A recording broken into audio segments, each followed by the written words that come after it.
قلبي وروحي أحرفي ولساني عربية حسبي. الحمد لله خالق الألسن واللغات وواضع الألفاظ للمعاني بحسب ما اقتضته حكمته البالغات، الذي علم آدم الأسماء كلها وأظهر بذلك شرف العربية وفضلها، والصلاة والسلام على سيدنا محمد أفصح الخلق لسانا وأعربهم بيانا، وعلى آله وصحبه أكرم بهم أنصارا وأعوانا. المشاهدون والمشاهدات، مرحبا بكم في برنامجكم في شرف العربية الذي يأتيكم من قناة سلام الفضائية. واليوم في هذه الحلقة نتناول الأدب العربي في هذا العصر، عصر الأموي، كيف كان الأدب العربي من شعر ونثر. ونقف اليوم مع هذا التراث الإسلامي والعربي في هذا العصر الأموي كما قلنا، الذي يعتبر ثالث العصور الإسلامية بعد عصور الخلفاء الراشدين الأربعة رضي الله عنهم وأرضاهم. وكما ذكرنا يبتدئ العصر الأموي بخلافة سيدنا معاوية بن أبي سفيان رضي الله عنهما سنة 41 بعد تنازل الحسن بن علي رضي الله عنهما عن الخلافة، وينتهي بمقتل مروان بن محمد آخر خلفاء بني أمية سنة 132 وقيام الدولة العباسية. وفي هذا العصر ازدهرت اللغة والأدب كما ذكرنا في الحلقة السابقة، فاتسعت مدلولات اللغة ودخلتها مصطلحات جديدة بسبب اتساع الدولة الإسلامية وكثرة احتياجاتها. وسنتحدث فيما يلي عن الشعر والنثر وتطورهما في هذا العصر. أولا الشعر. ازدهر الشعر في العصر الأموي وتفتقت سوقه بسبب إجزال الأمويين العطاء للشعراء ولقربهم من العصر الإسلامي والعصر الجاهلي الذي اهتم بهذا الشعر العربي الفصيح. وكذلك شيوع العصبية القبلية كما كان لقيام الطوائف السياسية من شيعة وخوارج وزبيريين أثره الكبير في الأدب. هذا ما حدث في عهد الأموي، حصل اختلاف بين المسلمين وذلك لرحمة بالمؤمنين، فلقد كان لهذه الطوائف شعراء وخطباء ينافحون عنها ويمدحون زعمائهم، لذلك أسروا اللغة العربية والأدب والشعر إثراء كبيرا في معاني الشعر وأقراضه. ومن حافظ الشعراء على أقراض الشعر القديمة وأقراض الشعر العربي في العصر الجاهلي، هو مدح وفخر وهجاء ورثاء وقزل ووصف. وإن تأثرت هذه الأقراض بحضارة العصر الأموي التي تختلف عن العصر الجاهلي، وقد جدت أقراض جديدة لم تكن معروفة في العصر الجاهلي. ومن تلك الأقراض الشعر السياسي والغزل العذري وأنواع من الوصف، مثل وصف البلاد المفتوحة. هذه لم تكن في الشعر العربي القديم في العصر الجاهلي. وفي عصر صدر الإسلام كان الشعر على الجهاد والمجاهدة في سبيل الله، لم يكونوا متفرقين للحياة، فكان حياتهم كلها جهاد في سبيل الله. فالشعر في العصر الإسلامي أو في عصر صدر الإسلام كان يدافع عن الرسول صلى الله عليه وسلم وعن الإسلام وعن المجاهدين. ولكن في هذا العصر تعددت أقراض جديدة، ومنها كما ذكرنا الشعر السياسي والغزل العذري، وأنواع من الوصف مثل وصف البلاد المفتوحة، أو بما يسمى وصف الطبيعة وما فيها من أنهار وقصور وحدائق ومعابد. وبما أن الأقراض الشعرية في هذا كثيرة متعددة، فنأتي إلى الشعر السياسي. عندما اندلعت الفتنة في زمن سيدنا عثمان رضي الله عنه وأرضاه، كانت إيذانا باستمرار النزاع بين المسلمين، فقد قام سيدنا معاوية يطالب بدم عثمان، وقد اختار المسلمون عليا خليفة للمسلمين، ولكن خلافته لم تدم طويلا بسبب النزاع بينه وبين معاوية رضي الله عنهما، وقد أدى ذلك النزاع إلى التحكيم الذي برز بسببه الخوارج.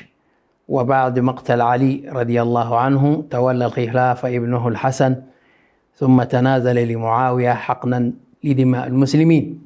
هكذا كانوا المسلمون يحقنون دماء المسلمين.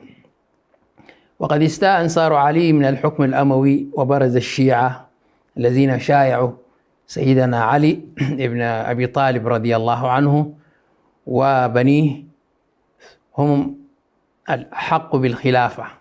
وقد استاء أنصار علي من الحكم الأموي، وبرزت الشيعة الذين يرون أن عليا وبنيه هم الأحق بالخلافة، وهذه كانت فتنة وحصل قتال بين المسلمين. ونحن موقفنا في هذا كما قال صاحب كتاب العواصم من القواسم، حيث أن الله سبحانه وتعالى برأنا من دمائهم، لذلك نحن نتبرأ بقولنا فيهم، يعني أنهم كذا وكذا، لا نخوض في هذه الآية. وكذلك في الخلاف بين المسلمين نزلت هذه الآية: وإن طائفتان من المؤمنين اقتتلوا فأصلحوا بينهما، الآية. ولكن الشيعة لم يستطيعوا مصارعة الأمويين، كما قال عبد الله بن الزبير الذي لم يبايع ليزيد ابن معاوية. هذا خلاف حصل بين الصحابة رضوان الله عليهم، ولا شأننا لنا فيه، ولكن هذا الشيء برز منه شعراء وأثروا هذا الأدب العربي بمقارعتهم لبعضهم البعض في البيان.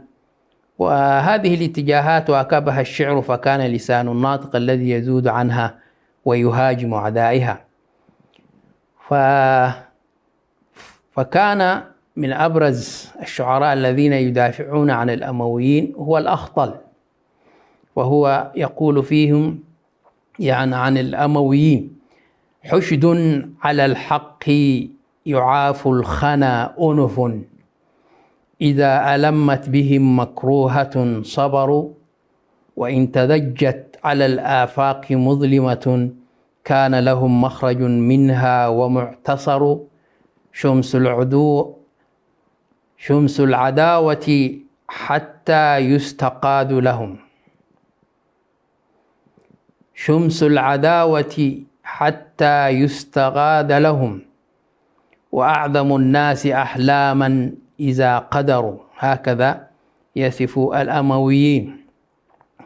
والشيعة كذلك لهم شعراءهم، ومن أبرزهم الكميت ابن يزيد الأسدي الذي يقول في بني هاشم: بني هاشم رهط النبي فإنني بهم ولهم أرضى مرارا وأغضب، خفضت لهم مني جناحي مودة، إلى كنف عطفاؤه أهل ومرحب،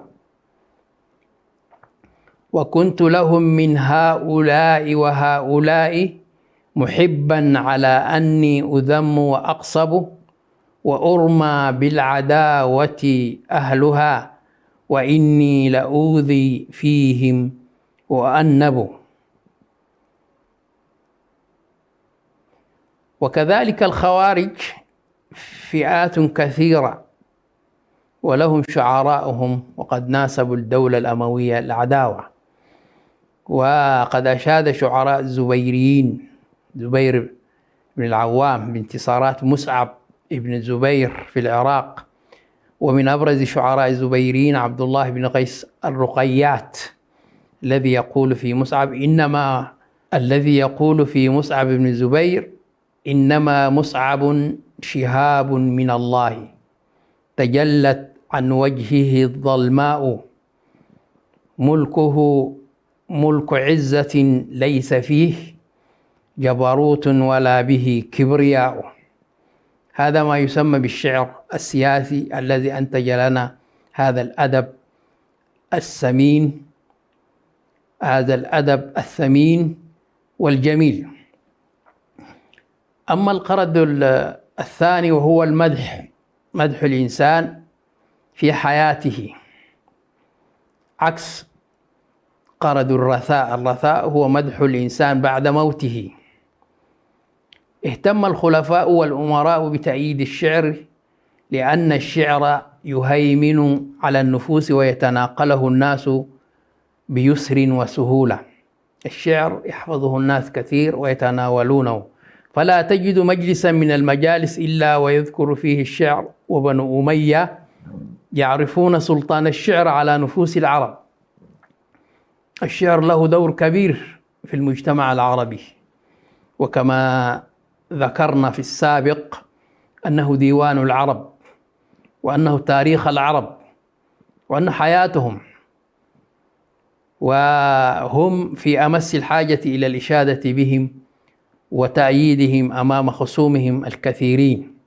والمدح في العصر الأموي لم يقتصر على بني أمية وقوادهم، ولكن المديح الذي قيل في هؤلاء يمثل نسبة عالية، الذي قيل في العصر الأموي. وشعر المدح يقال عادة في الخلفاء والأمراء والقواد من الجيش. ومن أشهر شعراء المدح في هذا العصر الأخطل وجرير والفرزدق وذو الرمة ونصيب وليلى الأخيلية وأبو نخيل وزياد الأعجم. والمعاني التي قال فيها هؤلاء الشعراء مديحهم تختلف كثيرا عن معاني المدح في العصر الجاهلي، من شجاعة وكرم ووفاء وحلم ونجدة ومروءة ونبل. ومن أبيات المدح التي تجمع كثيرا من المعاني آنفة الذكر قول زياد الأعجم ابن عبد الله بن الحشرج الجعدي: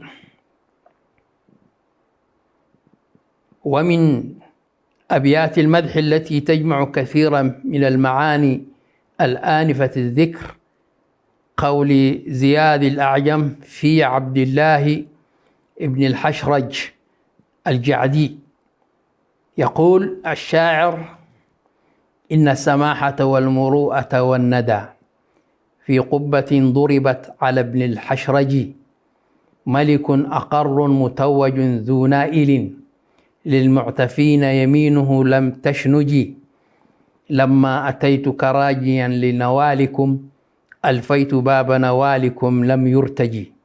هكذا يمدح الشاعر ابن الحشرج. ويشمل المدح المعاني الإسلامية، ولكنها قليلة إذا قيست بالمعاني المتوارثة منذ العصر الجاهلي. الآن نعرج إلى قرض الهجاء. والهجاء هو السب والشتم والتعصب. لما قامت الدولة الأموية على أساس التعصب لبني أمية كان ذلك إيذانا بفتح الباب على مصراعيه لتعصب العرب لقبائلهم. وهذا التعصب القبلي محي في عهد صدر الإسلام، وتقلل من شأن خصومها التقليديين في الجاهلية. وهذا باب سده الإسلام في زمن الرسول صلى الله عليه وسلم والخلفاء الراشدين. إلى فاصل قصير ونواصل بإذنه تعالى.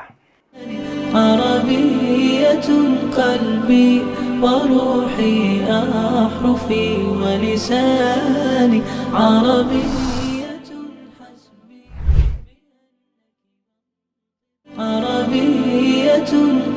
قلبي وروحي أحرفي ولساني عربية حسبي.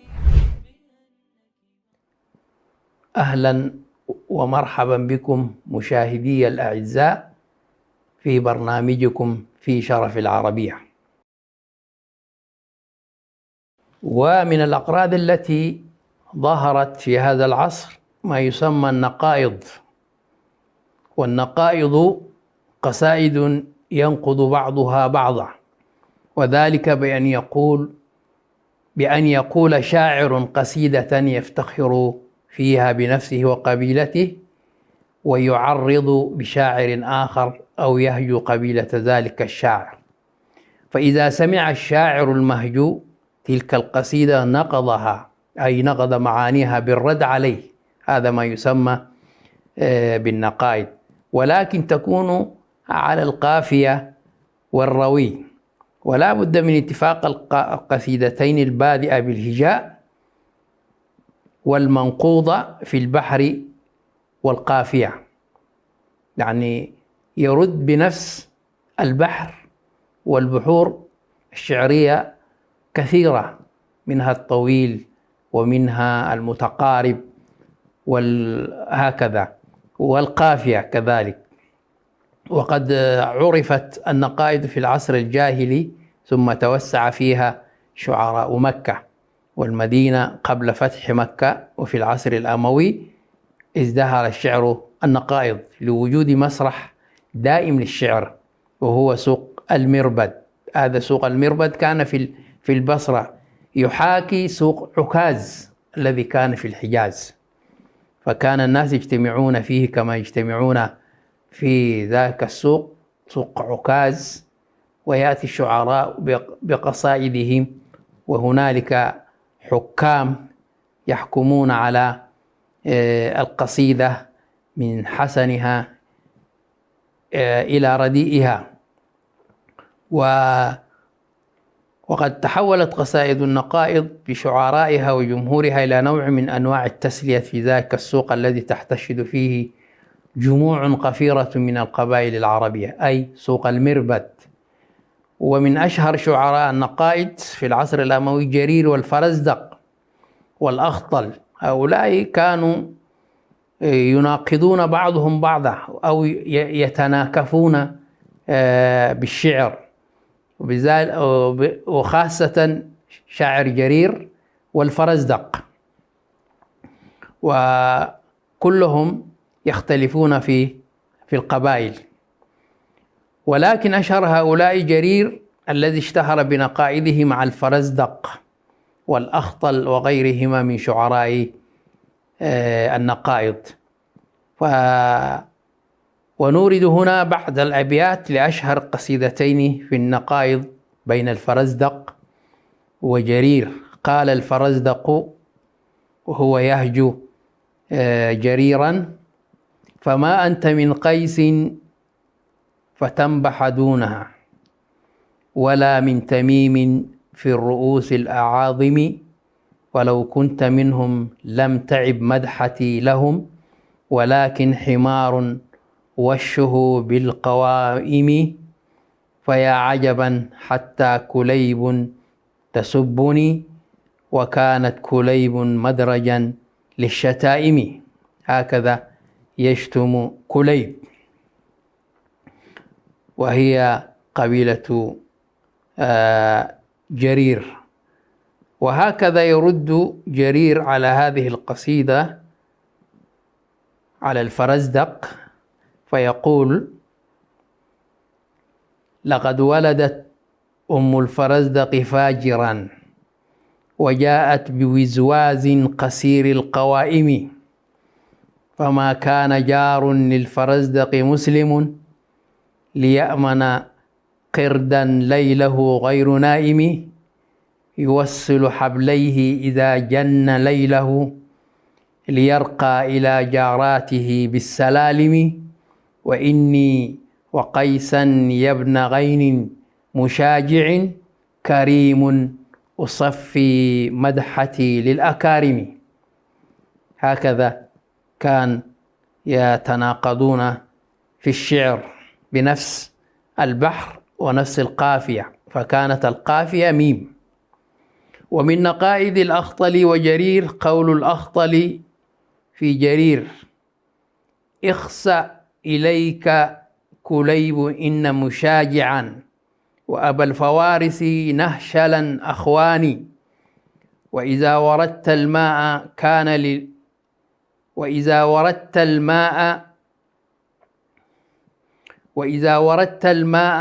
كان لدارم جماته وسهولة الأعطان، وإذا قذفت أباك في ميزانهم رجحوا وشال أبوك في الميزان.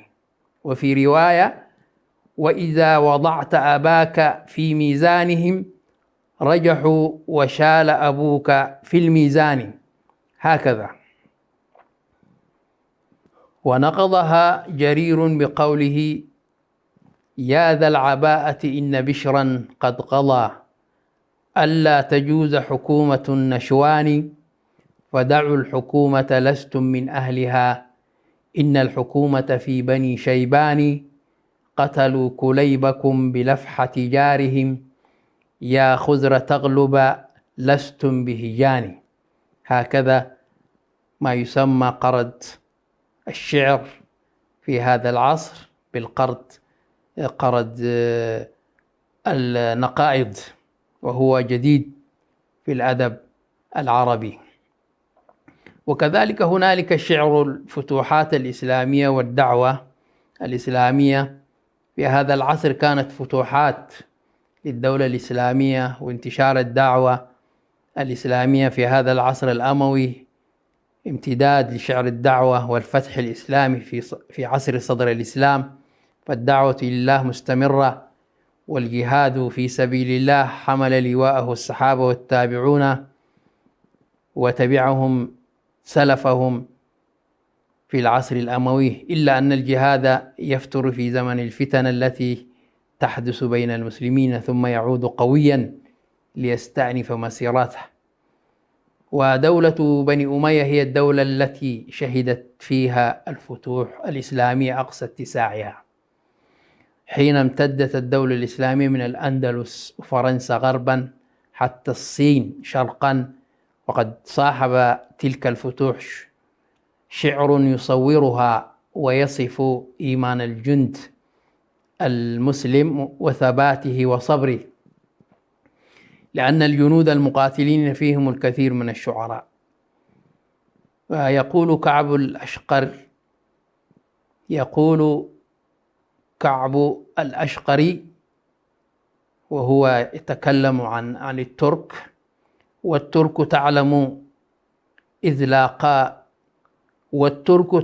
إذ لاقى جموعهم أن قد لقوه شهابا يفرج الظلم، بفتية كأسود الغاب لم يجدوا غير التاس وغير الصبر معتسما، في حازة